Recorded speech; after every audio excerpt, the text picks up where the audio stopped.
Que possamos, Jesus nos inspire, a espiritualidade nos inspire, que a gente possa voltar para a nossa casa, para aquilo que viemos buscar. E aí, para a gente começar, hoje a gente vai conversar um pouquinho numa parábola que é bem famosa, né? Eu não sou espírita de berço, né? Então eu lembro quando minha mãe morava na igreja católica, né? Sempre vendia aqueles livrinhos, né? O kitzinho, né? Aí você abria, tinha uns mini livrinhos de várias parábolas, passagens, né? E a parábola do filho pródigo sempre tinha. Talvez é uma parábola das mais conhecidas, né? E essa parábola, depois com o tempo, a gente vai até mudando o nome, né? Hoje em dia a gente nem chama tanto a parábola do filho pródigo, a gente fala assim, a parábola dos dois filhos. E não é à toa, porque a gente começa, de tempos para cá, a gente vem estudando mais profundamente essas passagens, e a gente vê que a parábola é dos dois filhos. Porque os dois filhos têm uma importância crucial na parábola. Mas a gente esquece. A gente se apega, às vezes nesse filho pródigo que foi embora, o mais jovem, e a gente vai esquecendo o restante. E não é à toa. A gente vai começar a estudar Joana de Gênesis e falar assim, não é à toa que a gente pega certas partes da Bíblia, da doutrina espírita, da obra básica, da obra de Emmanuel, e a gente fala assim, não, essa parte eu não quero muito. Essa parte nem é tão interessante, né? Nem entendi muito bem, então vou pular. E não é assim. A Joana de Artes fala assim, aquilo que a gente não gosta de ver, às vezes é porque é o mais importante para a gente. E para nós, que estamos num centro espírita, numa casa espírita, é muito importante o outro filho. E aí a gente vai entender um pouquinho, a Joana de Artes ajuda a gente demais a entender. Mas antes da gente começar na parábola, entender, destrinchar, a gente tem que entender de onde que vem. E quando a gente começa a estudar mais profundamente o miudinho, né, esse estudo aprofundado do Evangelho, a gente tem que entender de onde que vem, onde está essa passagem. Ela tem em outros evangelhos, está apenas em um. E essa parábola, ela está no Evangelho de Lucas. E apenas ali. Não se encontra nos outros evangelhos. Você fala assim, Guilherme, mas o que é a importância disso? Para quê? O que serve? Porque a partir do momento quando a gente entende de qual evangelho que vem a passagem, a gente já começa a entender de onde que vem, qual que é a origem, quem escreveu, e aí isso tem uma grande importância para a gente começar a entender o sentido do porquê daquela passagem. No caso, o evangelho maior, que é o mais didático, é o evangelho que é bem didático. Ele tem uma sequência cronológica, ele não é cheio muito de símbolos, ele é bem pedagógico. É o evangelho de Mateus, o evangelho de Levi, até porque ele foi sendo rascunhado quase que ao mesmo tempo que ia acontecendo. E aí continuou por um longo tempo, foi passando os escritos, né? Quando a gente lê lá o Paulo Estevam, a gente vê, né? Esses escritos de Levi passando de mão em mão. Passa para Pedro, na casa do caminho, na igreja do caminho, depois passa para Paulo, e é assim que acontecia, né? Não era tudo no livrinho não, era pergaminho por pergaminho, tudo solto, ia recolhendo, juntava. Então o Evangelho de Mateus ele é mais pedagógico. Tem uma linha sequencial, tem uma lógica, ele é bem organizado. O Evangelho de Marcos já é um evangelho bem petitinho. E aí, o Evangelho de Marcos ele é menor e ele foi direcionado, né? O Marcos, ele não é um seguidor direto de Jesus. Né? A gente encontra ele no Paulo Estevam, ele jovenzinho, ele começa a lhe seguir. Mas a gente encontra ele bem petitinho, lê naquela passagem, em algumas passagens. E ele escreve direcionado aos romanos, que era uma outra ideia. Então, os romanos era a força política que dominava ali. E aí, os romanos eram homens muito práticos. Então, já o Evangelho de Marcos, sempre Jesus está em ação. Então Jesus estava curando, estava caminhando, estava pregando, ele estava sempre em movimento. Porque esse tipo de escrita era mais direcionado aos romanos e isso chamava mais atenção.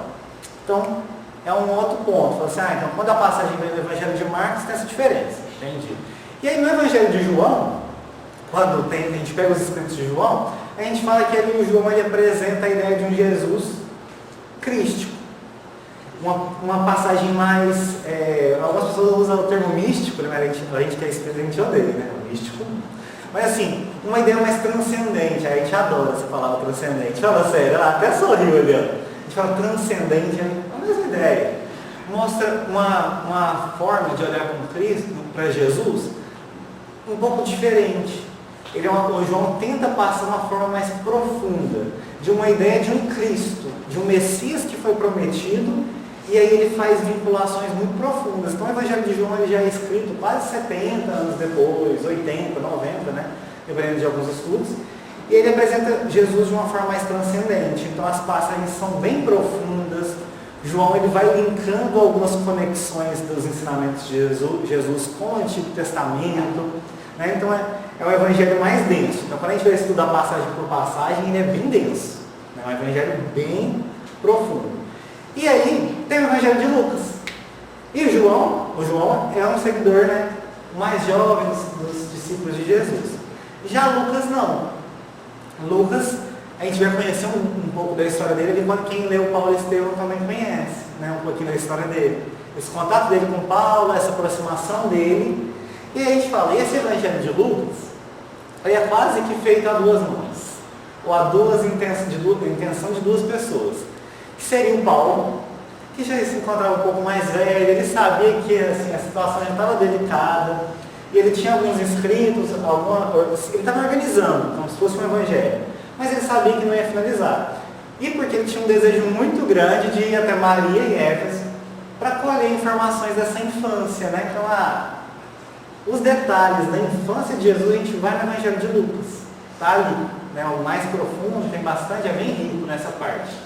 Então Paulo passa para Lucas e fala, Lucas, termina o trabalho, que eu aqui já estou indo quase já. Já estava ali, prestes a ser preso, já estava perto de Roma, e aí isso acontece. E então o Evangelho de Lucas, por que é importante entender que ele tem uma influência muito grande do Paulo? O Evangelho do Lucas, a gente chama ele o Evangelho da Misericórdia. E aí a gente começa a entender, assim, quem foi Paulo?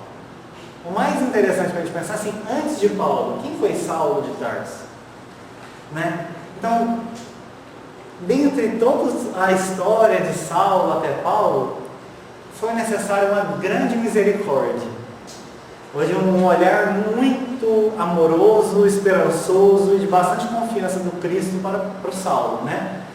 Porque Saulo era um doutor da lei, muito firme, né, e fiel àquela lei, mas também muito impulsivo. Então, ele necessitou de muita misericórdia para ter essa segunda chance. Até, né, na história do Paulo e Estevão, a gente entende. Precisou passar por toda aquela dificuldade, aquela dor, o apedrejamento do Estevão, a perda de Abigail, a revolta muito grande, até chegar ao encontro no deserto de Damasco. E a partir dali é uma virada de chave, de muito trabalho externo e interno, para essa transformação, para esse salto que ele tem. Mas é necessário uma misericórdia, porque se a gente é muito rígido, a gente poderia parar na ideia de que Saulo de Tarso era um doutor da lei, responsável por uma perseguição enorme. E não, ele teve essa segunda chance. Então as histórias dentro do Evangelho de Lucas, ela fala muito de uma segunda chance.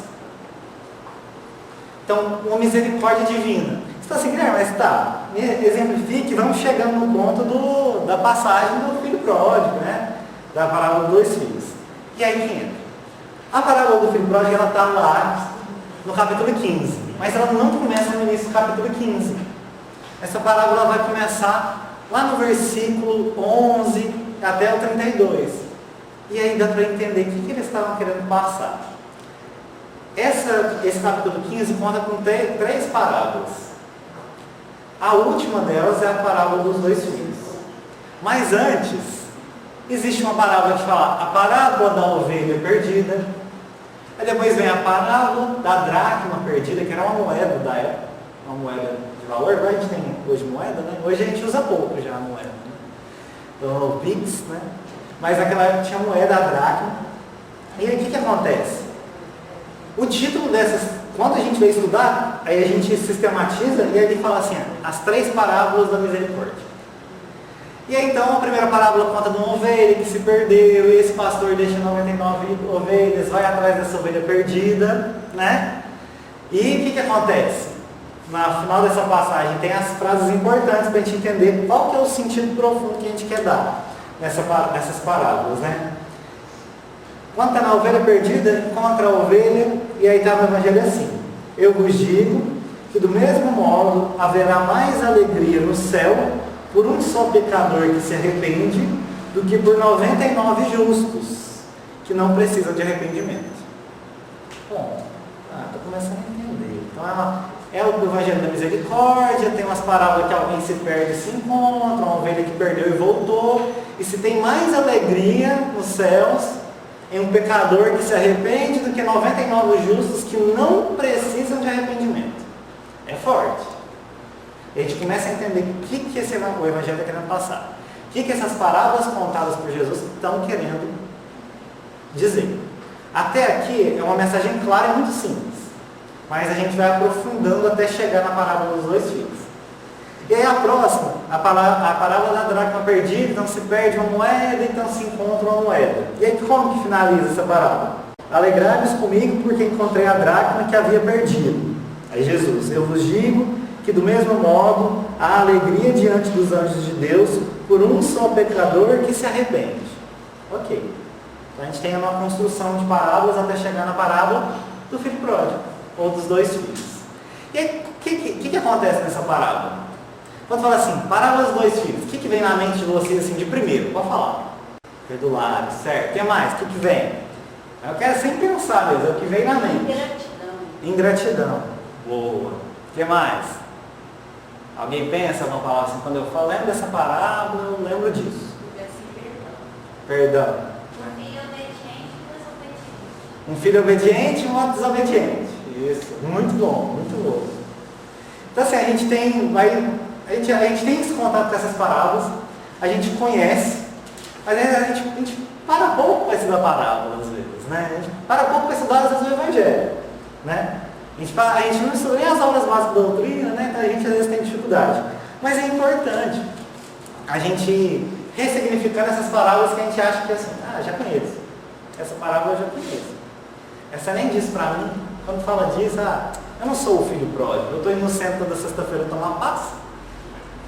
Eu não sou, né? Então passa para a próxima, vamos ver qual que fala assim dos bem-aventurados, os justos, né? A gente vai nessas partes. E não é. A gente vai entendendo. Por que eu falo a gente entender essa mensagem? Jesus está mostrando claramente nas parábolas anteriores, falou assim, um pecador que se arrepende é mais importante do que 99 justos. Ele já está começando a dar ideia. As parábolas de Jesus conversavam às vezes com dois públicos diferentes. Ele dava uma mensagem para um tipo de grupo e nessa mesma história dava uma mensagem para outro grupo daquela época. E aí nessa parábola acontece. E aí vamos entrar nela. Que a gente fala assim, não estou nesse. Eu poderia estar nesse. Às vezes é melhor ser o filho pródigo do que o filho que ficou. E aí vamos começar. Então aqui eu não vou ler a parábola inteira, porque ela é extensa, mas vou ler alguns trechos para a gente entender. Qual que é a história? Existia um pai com dois filhos. Um filho mais velho, o primogênito, o que iria receber a maior parte da herança, o que iria tocar todo o serviço daquele pai, né? Quando aquele pai deixasse, né? Estivesse mais velho, falecesse. O primogênito sempre recebe mais e fica com o trabalho, tem que dar sequência a toda aquela herança, né? E aí beleza. E tem um filho mais jovem. E aí nessa história começa já assim. Que esse filho mais jovem chega nesse pai e pede a parte da herança dele. Quando a gente passa por isso, a gente passa tranquilo, sem pensar muito. A Joana de Anjos já traz um olhar, fala assim, olha, e aí a gente vai estudando, eu vou falando junto, mas muito desse estudo vem na série psicológica da Joana de Anjos, na 15ª obra, Em Busca da Verdade, ela dedica vários capítulos a só essa parábola. Então ela vai destrinchando essa parábola de pouco a pouco. E ela já começa falando assim, olha, esse pedido da herança ele é muito profundo. Eu falo assim, por quê? Mostra já um pouquinho de como que é a estrutura psíquica desse filho mais novo. E aí ela define como perverso e cruel. Vamos entender então. Por quê? A partir do momento, quem recebe herança? Os filhos vão receber uma herança. Quando acontece o quê? O pai faleceu. Né? O progenitor, a mãe, quem estava no domínio, faleceu. Então a Joana fala assim, esse pedido de herança, quando um pai não está morto, ele carrega simbolicamente um desejo da morte. Então, já é algo muito profundo. Então esse filho, ele falou assim, ó, não quero mais estar aqui. Talvez seja melhor que meu pai tivesse já partido. Mas como não, então eu vou pedir a minha parte para acontecer aquilo de quando ele tivesse ido e vou viver minha vida. E aí, esse pai é um pai diferente. E aí o Haroldo, nos estudos do Haroldo, o Godinho fala assim, esse pai é um pai muito evoluído. Ele não é qualquer pai. E aí, nos estudos que a gente vai fazendo, a Joana já fala assim, esse pai, ele significa o self. É como se fosse a centelha divina profunda e exemplificada. Então, quando a gente quer olhar Dia dos Pais, vamos estudar quando é Dia dos Pais, tem que voltar nessa parábola para estudar esse pai. Porque esse pai é um pai integrado, é um pai por completo. Porque ele é um pai muito diferente do que seria um pai naquela época. Se um filho chega e pede herança para um pai, não ia ter. Ia ser deserdado, assim, agora você não vai ter nada, segue sua vida e tchau. Provavelmente era o que aconteceria. Mas não. Esse pai dá essa parte para esse filho pega as coisinhas dele e vai para um país longínquo, ou para uma região bem longe, né? Então assim, para tentar desvencilhar totalmente das suas raízes. E aí ele segue, chega nesse país longínquo, gasta tudo, uma vida devassa, né? Igual se fala no Evangelho. E aí chega um momento de muita escassez, de muita pobreza naquela região, ele passa por fome e dificuldade. Ele trabalha com um senhor que criava porcos. E aí é muito simbólico, porque é um trabalho. Para uma parte do povo judeu, o animal, né, o porco, ele é um animal não muito bem visto, sujo, que não, né? Então quem trabalhava por cuidar, alimentar ou cuidar dos porcos, era muito mal visto. E aí ele vai trabalhar lá. Só que ele passava fome, muita dificuldade. Né? E às vezes com tanta fome, ele fala assim, nossa, se eu pudesse pelo menos comer essa comida que é servida aos porcos. E aí nesse momento de muita dor e sofrimento, tem uma passagem muito importante ali, que é falando assim, quando ele cai em si, ou ele torna a si mesmo, tem várias traduções, mas quando ele cai em si, então é como se fosse um insight, né? Nossa, tive uma ideia brilhante. No caso dele não foi uma ideia brilhante, mas é um começo de um processo de quebra desse ego. Ele falou assim, nossa, tudo que eu fiz não funcionou bem. Eu não estou muito legal, eu estou passando dificuldade, estou passando fome. Os servos do meu pai, aqueles que são empregados pelo meu pai, eles têm pão para comer todo dia, e eu aqui passando fome. Então eu vou voltar. Mas já voltar arrependido, então ele volta, arrependido. Esse pai o recebe muito bem, né? Abraço e beijo, né? Pendura no pescoço, coloca um anel, roupas novas, sandália nos pés e manda o que fazer? Festa com o quê? O novilho, o melhor novilho, é mais ou menos assim. É a picanha nossa de agora. Assim, ó, aquele ali que foi, nossa, tem uma carne aqui maturada, é 3 mil reais o quilo. Aí você chama pra mim. Pode pegar lá, a gente vai fazer a festa. De tamanha felicidade desse pai. E aí, é uma diferença, porque esse filho ele volta com a ideia de falar assim, se meu pai pelo menos deixasse eu trabalhar lá, como servo. E aí o pai fala assim, não. A aliança do anel é a simbologia de aliança. Ele fala assim, não, você volta para ser quem você é. A sandália é a simbologia de que, assim, né, naquela época, só pessoas que eram servas, escravos que andavam descalços. Então quando você coloca as sandálias, que elas não traz para todo, ela fala assim, não, você não vai voltar aqui como um servo qualquer, um escravo, não. Você volta como meu filho, com muita alegria. E aí toda aquela festa acontecendo. Né? Essa reconexão daquele que foi, viveu, ele volta depois do erro, acolhido por esse pai, com grande misericórdia e afeto.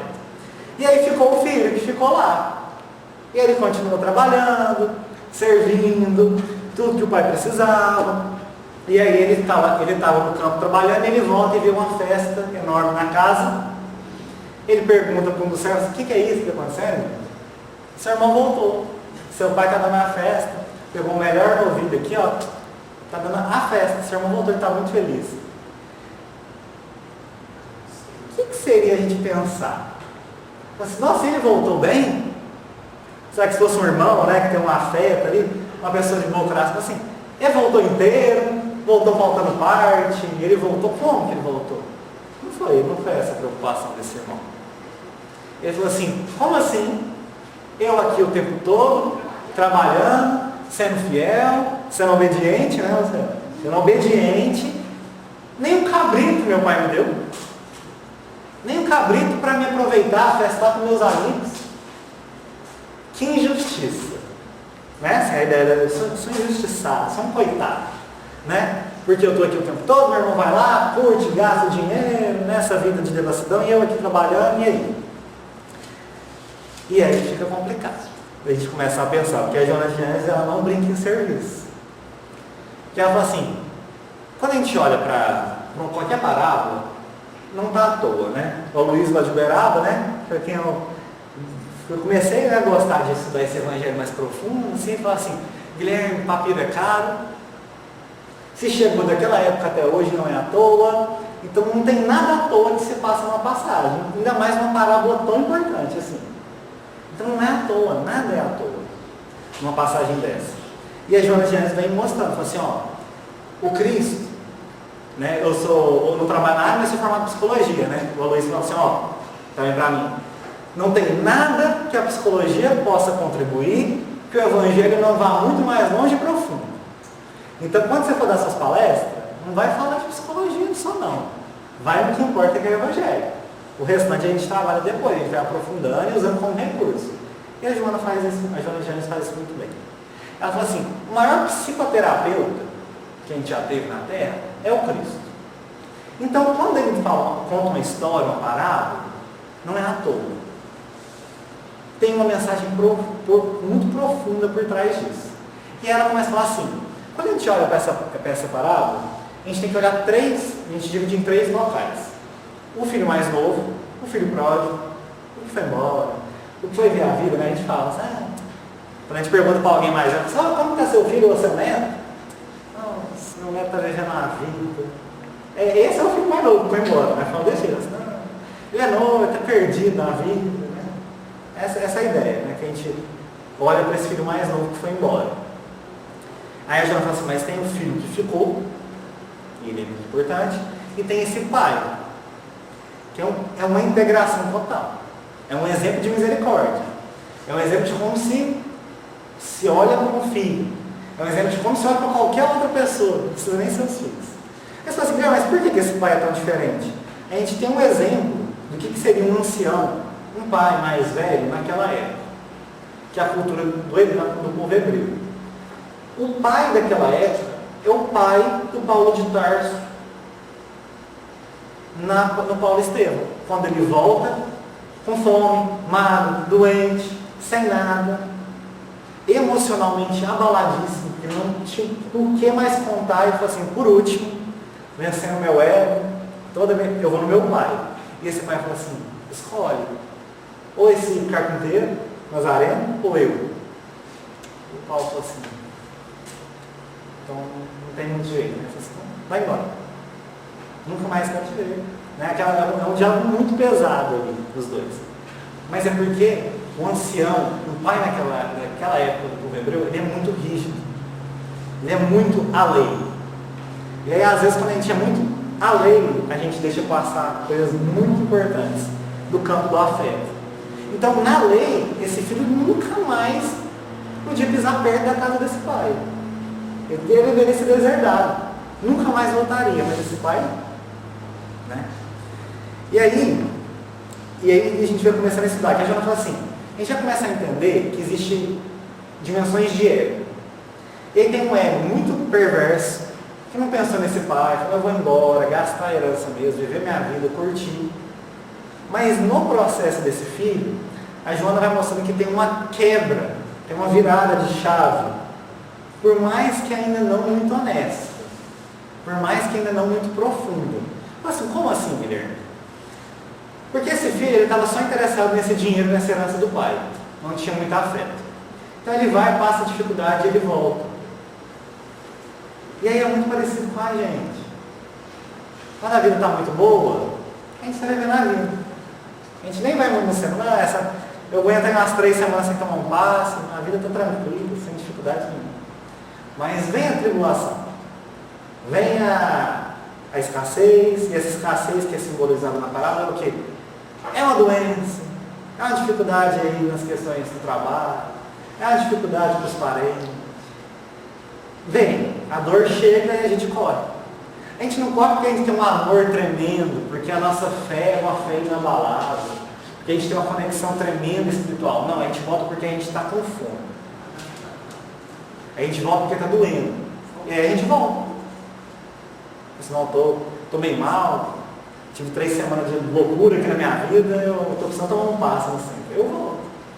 Tomo um passo, até vem, às vezes, agora a vida tranquilizou. Agora eu vou focar nas outras coisas da vida. Né? E a gente vai esquecendo o que é essencial. Então ele não volta. A Joana fala assim, esse filho não volta por amor. A gente tem que entender que as coisas são mais profundas. Então ela está dizendo assim, você também quando você vai lá nas suas questões espirituais, você não vai por total amor não, você tem interesse atrás. E está tudo bem. E ainda bem que a gente vai e procura ajuda. Mas a gente tem que entender que é um processo. E esse filho está voltando porque ele está com fome e dificuldade. Porque se o dinheiro não tivesse acabado ainda, ele não voltava. É mais ou menos essa a ideia. Provavelmente ele não voltaria. É porque a dor tem um papel muito importante no nosso trajeto espiritual, na nossa vida. Ela é sempre um alerta para a gente recalcular a rota. Né?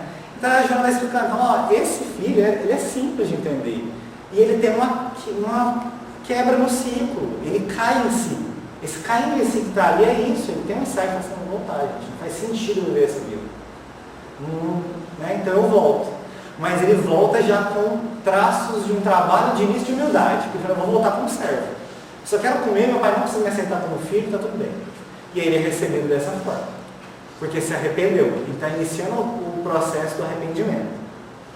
O filho que fica, aí começa a ficar complicado. Porque a Joana Gênesis falou que ele tem o mesmo interesse do filho que foi. Aí você fala assim, como assim? O interesse dele é nos benefícios materiais que ele ser obediente e ter continuado do lado do pai daria para ele. Porque ele receberia maior herança, ele receberia continuar o trabalho, e ele teria as facilidades. Porque a preocupação dele não era uma afeto, assim, nossa, meu pai está sendo tão afetuoso, eu queria muito o afeto do meu pai. Não, eu queria um cabrito para curtir com meus amigos aqui, e esse me afetou muito. É muito mesquinho. E aí a gente fala assim, a gente às vezes esquece ele e fala assim, ele era o filho que ficou, tadinho. Às vezes até alguém interpreta assim, injustiçado. Coitado mesmo. E se a gente olha para esse menino e fala assim, é injustiçado, cuidado com a nossa vida na parte espiritual. Porque aí a gente está achando que a gente está num lugar que não estamos. Ou estamos fazendo algo no campo da espiritualidade, achando que tem que fazer e está perdendo o sentido. Porque na cabeça desse filho ele tinha que ficar ali. Ele não escolheu por afeto ficar ali. E aí quando a questão bateu, o interesse, mexeu naquilo que mexia mais com ele, era essa questão material, não era a questão do afeto. Ele não fica do lado desse pai porque amava demais esse pai. Ele estava muito preocupado com esse pai. Não. Né? Ele não mostra nenhum interesse pelo irmão, nenhum afeto por esse irmão que volta. Então, assim, Guilherme, então tá. Nós estamos entendendo que o outro está no mesmo nível. Ali, né? Estava com os mesmos interesses. E aí, essa parábola vai começar a conectar com as outras. Lembra da parábola da ovelha? Quando Jesus fala assim, existe mais alegria nos céus em um pecador que se arrepende do que 99 justos que acreditam que não precisa de arrependimento. E aí esse filho que ficou, ele acreditava nisso. Que ele estava fazendo certo, que ele estava ficando, que ele era o filho obediente, muito certo, mas no fundo, na profundidade, ele não estava com essa conexão. E quando a gente vai levar para a nossa vida, aí eu estava fazendo esse estudo, fui dar uma palestra no outro centro dessa palestra, aí o cara falou assim, que a gente não tem muito momento, né? Ele falou assim, eu estou mais velho, eu não estou tendo muito momento de filho pródigo, não. Eu não estou tendo nem muita energia para ficar saindo aprontando por aí, não. Então, questão do nosso olhar olha para o outro filho. É o filho que ficou. Como assim, Guilherme? É onde a gente está. Porque que é o que a gente estava falando no início da palestra. Porque qual que é o sentido de eu estar aqui? Porque se a gente não começa a pensar no que eu estou fazendo aqui, a gente faz por obrigação as questões. E quando aperta um pouquinho, se o filho pródigo volta, a gente fala assim, tem injustiça. Como assim? A gente tem que tomar cuidado porque a gente acha que é muito bom. Às vezes a gente fala que a gente é humilde, a gente fala assim, não, a gente é ruim, né? A gente precisa melhorar. Mas quando a gente vem no centro toda sexta-feira sem falhar, a gente fala assim, eu sou bom demais, gente. Eu não é. Só se eu estiver internado que eu não estou lá. E a gente começa a achar assim, eu estou muito bom. Aí um companheiro nosso lá falou assim, nossa, as passagens que falam do samaritano, ele fala assim, nossa, o samaritano é horrível. Eu falei assim, Douglas, a gente é o samaritano, Douglas. A gente está no problema, Douglas. A gente não está muito bom, não.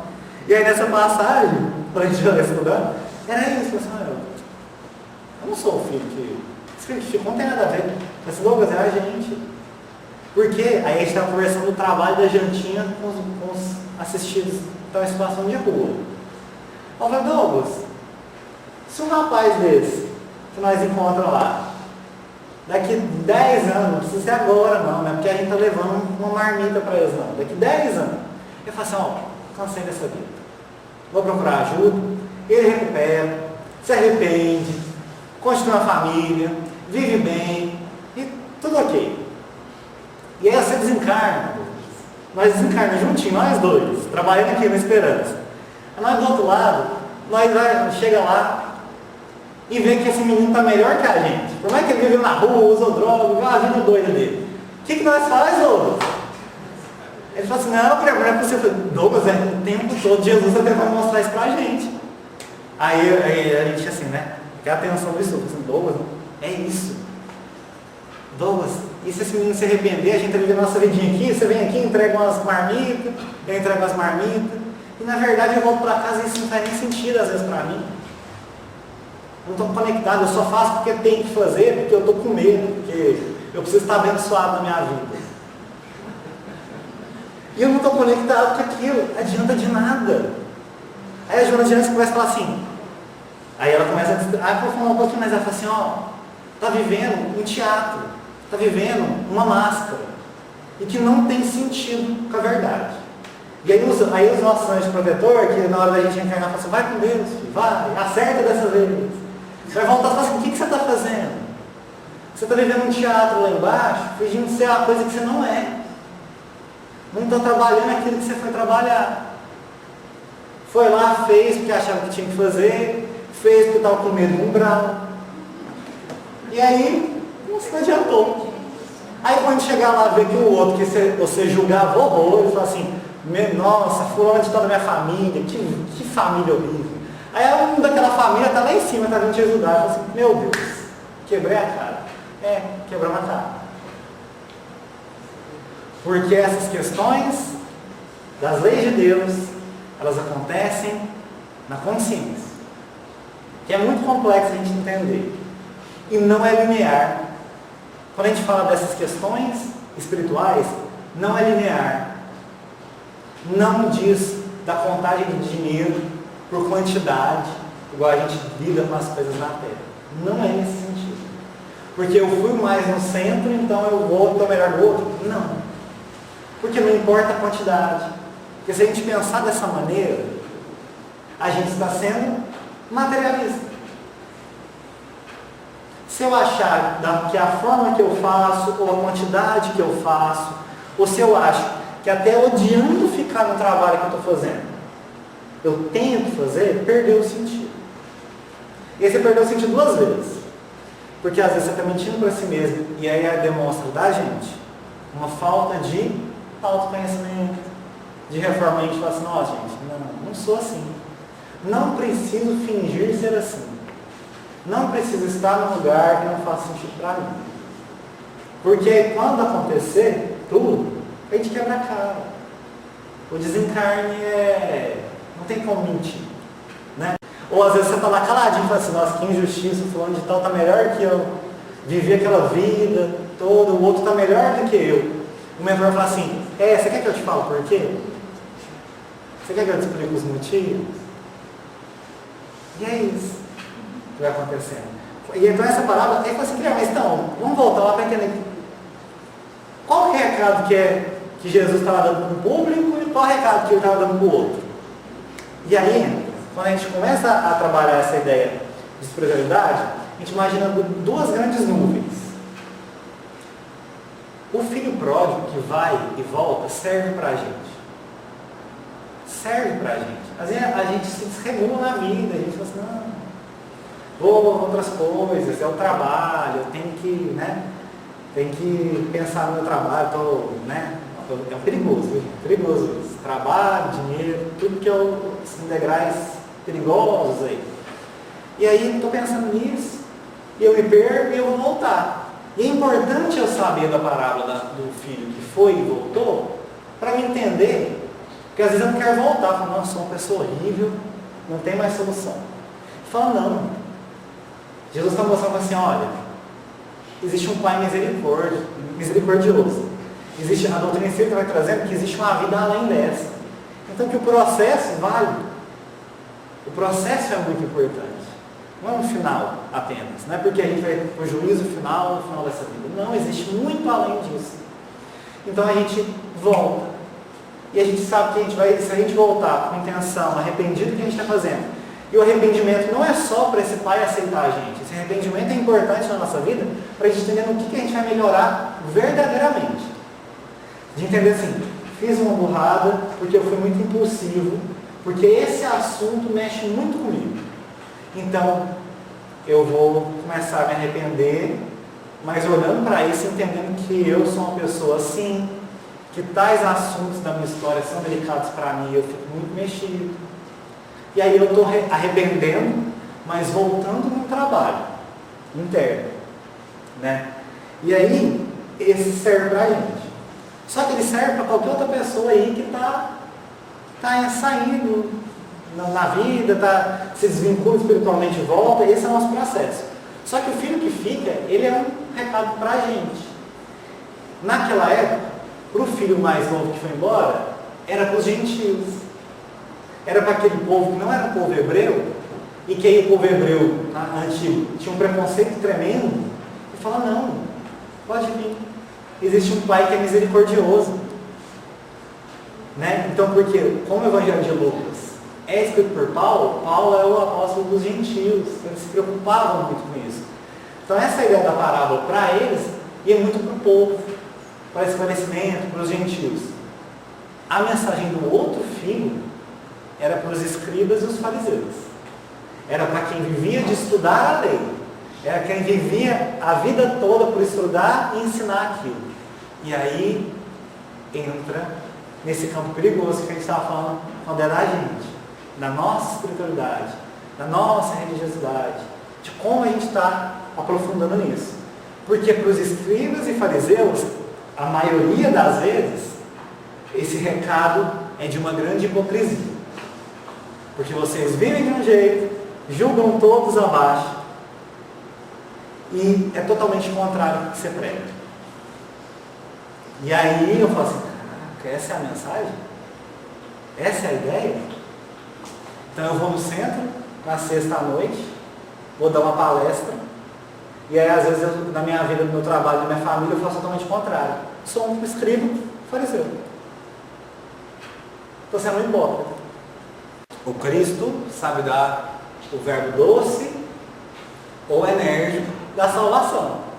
Com os fariseus, o verbo era bem enérgico, era bem direto, para mostrar claramente a hipocrisia. Então, a mensagem que a Joana vai mostrando e que ela vai distinguir é assim, é importante tirar as máscaras, porque a hipocrisia é o que estaciona na evolução espiritual. Porque a hipocrisia é você fazer algo que você não acredita, ou é você fazer algo só por aparência. Então eu vivo de um jeito, parecendo que eu sou assim, sorridente, bonitinho, dou palestra, mas às vezes na minha vida, será que é assim?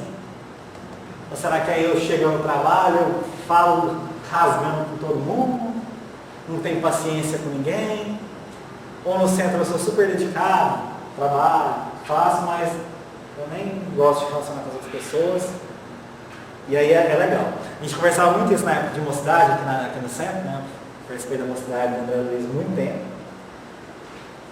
E aí a gente falava assim, gente, vocês percebem que às vezes a gente parece ser alguma coisa ali dentro do centro, que a gente é diferente na escola? O que aconteceu? Aqui no centro, na época, a gente tinha um grupo de amigos que estudou junto e veio para o centro junto. E aí isso era uma coisa muito engraçada. Porque com o tempo que a gente foi convivendo aqui, que a gente começou a fazer esse trabalho em conjunto. Assim, o Guilherme da escola ele é muito diferente do Guilherme do centro. Minha esposa, né? Nossa, a Júlia da escola que a gente estudava junto é muito diferente da Júlia do centro, às vezes, em alguns momentos. O Igor, né? Então a gente fala assim, não, é uma coisa diferente. E é isso. É porque a gente tem a nossa história, a nossa herança mesmo espiritual de várias encarnações, que sempre que a gente lida com o religioso, é o sagrado, é o transcendente. Mas a gente existe muito medo nisso. Daí a gente fala assim, não, eu vou lá pro centro, eu vou me comportar bonitinho, né? Como eu tenho que me comportar. E aí isso é legal, porque é bom a gente se comportar no lugar. Porque se todo mundo chega aqui e faz o que quer, é inviável a gente conviver em sociedade assim. Mas o importante é a gente passar, que foi nesse momento, né? Eu coordenava uma cidade, assim, eu estou começando a achar que eu sou bom do tanto que eu sou lá no centro. Eu não sou. Eu sou bonzinho demais lá, aí eu vou jogar bola na escola, eu xingo todo mundo. Eu sempre gostei de jogar bola, eu era nervoso demais, mas dá conta. Eu vou lá no centro, eu estou coordenando a mocidade, estou falando com os meninos, estou levando eles lá na casa do asilo, pensando em uma pessoa melhor, e eu estou nessa aí, ó, não estou fazendo nada. Eu chego na escola, faço uns trem, vou jogar bola, brigo com os outros. Sim, é hipocrisia. Era por mal? É por mal que às vezes a gente faz isso? Não. É por falta às vezes de conhecimento, verdade. Eu nunca pensei nisso. Mas a partir do momento que a gente pensou, abriu um campo, e aí é campo para a gente trabalhar. Então agora, se eu falei isso na cabeça de alguém e falei assim, nossa, eu sou um pouco, já era, abriu um campo. Abriu consciência sobre o assunto. Viu quanto que é? Tem mensagens que passam, às vezes a gente olhando. Quando eu parei para pegar essa palavra, a pessoa falou, eu nem lembrava desse outro menino. Sim, não tinha essa ideia. Mas quando você vê Joana de Ângeles fazendo capítulos de livro explicando, assim, é importante. E a Joana fala assim, por que será que a gente, no movimento espírita, passa de olho nessa passagem? Porque às vezes o problema nosso está mais no filho que ficou. Não está no filho que foi embora. Aí você fala assim, o mais importante da história é o filho que foi embora, não tem a ver comigo. Eu jogo fora a parada, perco o ouro que estava ali pra gente, né? Para alguns, assim, tem o significado de uma coisa serve, para outra é outro da passagem. Mas quando a gente pega a metade e fala assim, esqueci, a gente está perdendo muito, né? Enquanto a gente que está, né? Então, assim, a gente vai tendo consciência, pensando nos nossos processos, né? Fala assim, nossa, Guilherme, mas como que faz isso? Porque é muito difícil. Eu começar a me entender, eu começar a perceber o que é de mim está nessa máscara, está parecendo ser. É quando a gente faz muito esforço, né? Assim, a gente na psicologia fala assim, quando a pessoa está atuando muito, por exemplo, vou dando exemplos aqui, né, de casa. Assim, eu não trabalho, então não tem paciente, né? Então eu posso agora só fazer isso de casa. A gente vai assim, às vezes uma pessoa que ela teve uma infância, né, uma história de vida muito difícil. E aí, emocionalmente, ela vai criando uma casca para ela se proteger, porque às vezes foi muito vulnerável. Então é uma pessoa, sabe aquela pessoa que é muito firme? Não tem muito beira você chegar nela. Você fala assim, nossa, bom dia. Não, mas é aqui, curto e grosso, se atravessou ali, é aquela tirada, e aí ela é super assim. Muito, muito rígida, muito firme, né? Muito certa com as coisas, mas tem isso. E aí, não é do nada. Quando você olha para uma pessoa, essa pessoa não é assim. A gente vai aprendendo a sobreviver, né? Desde a infância. A gente aprende a ser da forma que a gente vai conseguir. Que a gente olha e fala assim, não, para me sobreviver, eu vou ter que ser assim. E eu vou moldando assim. Ou vai ser na forma que a gente vai reforçando. Então, Guilherme, você não é muito assim. Você é meio lerdo, sorriso aberto, super comunicativo. Qual foi o problema? O problema é esse. O problema é do jeito que cada um é. Porque aí eu não sei, não sabia, né? Agora estou melhorando um pouquinho. Não sabia falar não para os outros. Assim, eu aprendi a ser muito educado e obediente e solícito, né? Minha família me reforçou assim. Então, quando eu era educado, solícito e ia bem na escola, eu era premiado. Mas quando eu tinha alguma frustração, raiva, eu podia mostrar. Então, eu aprendi assim, super educado, sorrir. Mas é quando às vezes uma coisa está me incomodando, está me fazendo mal, eu fico calado. Aí não falava, não posso não. Guilherme, você pode fazer não sei o quê? Posso sim. E aí minha vida uma loucura, não conseguia fazer nada da vida, estava dando palestra no centro tudo aí, tinha trabalho para fazer, casar, tinha umas coisas de casa, estava ficando louco. Assim, eu vou ter que chegar num ponto, ou eu vou adoecer e o corpo vai me dar um sinal. Acho que eu vou ter que parar para entender. Porque esse não é o sentido da vida. Eu tenho que entender. Ou eu vou começar a diminuir, eu tenho que começar a frear. Não, palestra só uma vez ou outra, o trabalho eu vou ter que diminuir também, porque eu não preciso trabalhar distante. A ideia não é essa, né? Não é cair nessa lógica, né? E Guilherme, a pessoa que é mais assim, tão diferente? Gente, cada um é de um jeito. E aí você tem que olhar a sua história, fala assim, nossa, eu sou assim mesmo. E às vezes quando eu estou fazendo muito esforço, está muito cansativo eu ser de um jeito, que às vezes eu não precisava ser, tá aí um ponto. Você começa a olhar por aí. Você, nossa, eu estou tendo que ser solícito demais, não estou aguentando. A pessoa chega em mim, às vezes ela atravessa e está me incomodando, eu estou ficando cansado de atuar. A gente fala assim, aí, quando chega nesse cansaço, aí a gente começa a olhar e virar a chave. Assim, não é. Aí qual que é a pergunta que quando eu ia na terapia, a psicóloga falava para mim assim, quem que você vai desagradar se você falar um não? Ela fala assim, o que acontece na sua mente se um presidente da casa, se o Zé Roberto me ligar e falar assim, Guilherme, você pode dar a palestra dia tal? Eu falo, não, Zé. Ela, o que passa na sua cabeça? Eu acho que o Zé está me julgando horrores. Aí ela fala assim, tá aí um ponto. Comece a pensar nisso. Você vai embora para casa e fala assim, meu Deus, o que eu vou pensar nisso? Então quando eu falava não para minha mãe, será que eu me sentia assim? Então eu começo a entender como que eu estou funcionando. E aí a gente começa pouco a pouco. Ela fala assim, então eu sou assim mesmo. Eu sou bravo, eu sinto raiva. Que aí você começa a entender.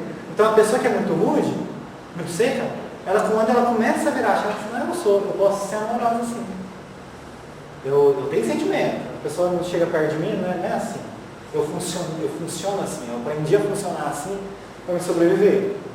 Da infância até agora. Quando eu sou adulto, agora eu estou aprendendo a me conhecer e aprofundando, viver uma vida melhor, de uma forma mais saudável, mais conectada, né? Porque é dessa forma que a gente vai aprendendo, ter sentido onde a gente está, né? Mas de verdade, que a gente esteja conectado, assim, o que eu vim buscar aqui hoje? O que eu estou esperando na minha vida? Não, como está a minha vida? O que eu estou precisando mudar às vezes? Será que eu estou naquele que está fazendo sentido? E às vezes não é mudar o lugar, viu, gente? Às vezes é a gente. Não necessariamente se eu sair de onde eu estou, então eu vou largar todo mundo, vou lá morar lá longe, no fim do mundo. Vai resolver? Não, porque a questão não é só fora, é dentro. Então às vezes a questão está perdendo sentido porque eu não estou atento no como está meu sentimento, não estou dando sentido nisso.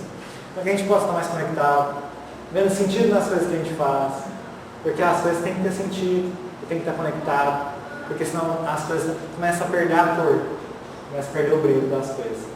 Que a gente possa estar bem, se a gente for, a gente sabe que a gente pode voltar, que a gente tem um Pai misericordioso, que a gente tem vai sempre poder ter uma segunda chance, como Paulo teve. E que se a gente está ficando, que a gente fique consciente, que a gente não fique por conta de um cabrinho que meu pai não me deu. Que eu fique porque faz sentido e é bom para mim estar conectado espiritualmente com a espiritualidade, que isso me faz bem de verdade, não porque a gente está interessado, né? A ideia é nossa sair desse interesse mesquinho, às vezes, e ter um interesse mais aprofundado das questões espirituais na vida da gente. Gente, muito obrigado pela paciência, nesses bons minutos, e ótimo final de semana para todo mundo, viu? Fique com Deus.